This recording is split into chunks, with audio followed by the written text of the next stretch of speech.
Your Linklaters before sunrise. If you haven't already, go and hit the subscribe button to never miss a video. We have daily film content including movie reviews, movie news, and film essays just like this.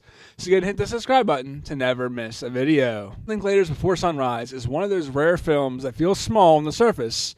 Two strangers talking, walking, riding trains, drinking wine, yet somehow feels enormous.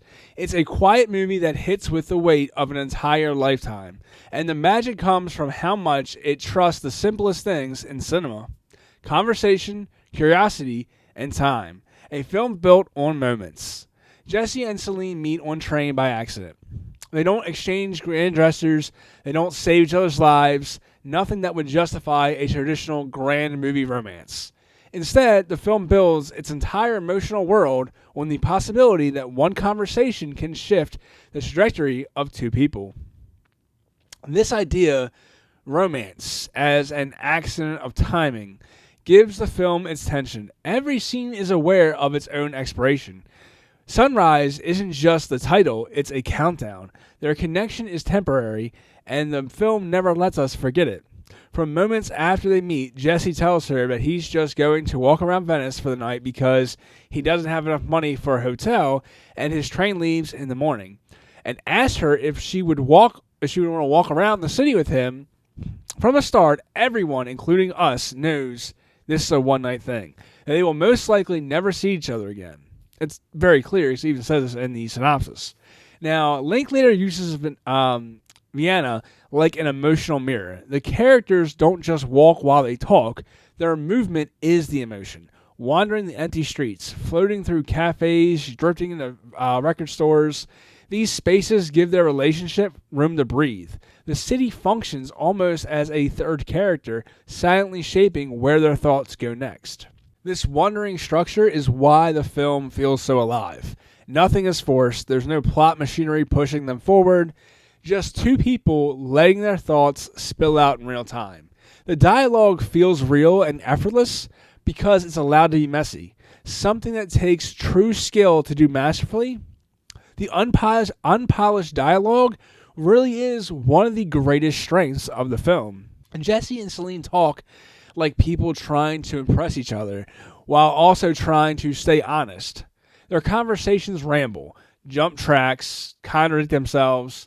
They aren't trading witty lines, they're testing boundaries, trying on ideas, figuring out who the other person might be. The film isn't really about what they say, it's more about how they say it. The hesitations, the smiles, the moments when one of them says something too revealing and waits a second to see if it lands or if it landed wrong. That uncertainty is in the heartbeat of the movie. Of course, we have the scene in which they're sitting in a cafe and they're pretending to call a friend and tell them about the night they're having. And this person that they met, or should I say just met, and they're kind of talking and revealing themselves in the third person, trying to figure it out if what they're feeling is mutual. The dialogue that you would think would be cheesy and chewy plays out flirtatiously and warming, truly showing the brilliance of what good direction and brilliant performances can do.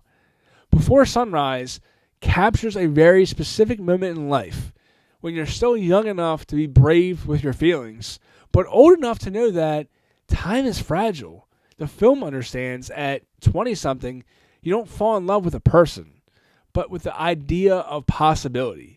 It's about chemistry with that person and the potential future that could be. Taking the idea of love at first sight and building on that. The connection between two people with very real possibility of something more. Capturing the true sensation of being young, open, and optimistic. By this point in life, everyone has experienced that moment of intimacy, infatuation, and that lust of attraction to someone. But learning it's more than just that. Learning those emotions are simply a spark that doesn't always ignite into something more. Jesse and Celine are searching for something. Connection, meaning, proof they aren't alone. And they find it in each other briefly, beautifully, and fully. Their romance works because it feels earned, not through drama, not through attention. They actually listen to each other. They notice, and that feels more intimate than any kiss. A perfect example of this is when Jesse first calls the fortune teller guy a con artist, and that they're leaving him and they're going on their next destination, and he catches himself from saying anything else about it, not because he changed his viewpoints, but because he doesn't want to change hers of him, knowing that she believes it and doesn't see why he needs to be so cynical. The ending is what makes the film unforgettable, though. There's no promise of forever, no dramatic airport chase, no narrative closure. Instead, we're just left with the ache of what might come next. It's a film about how a single night can become a lifetime memory.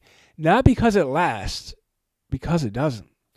Linklater lets the audience feel the same tension Jesse and Celine feel, the pain of knowing real connections are rare.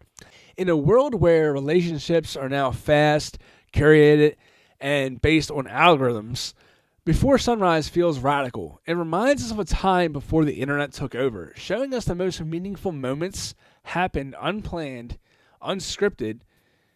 It's cinematic proof that small things, listening, walking, being present, can be profound.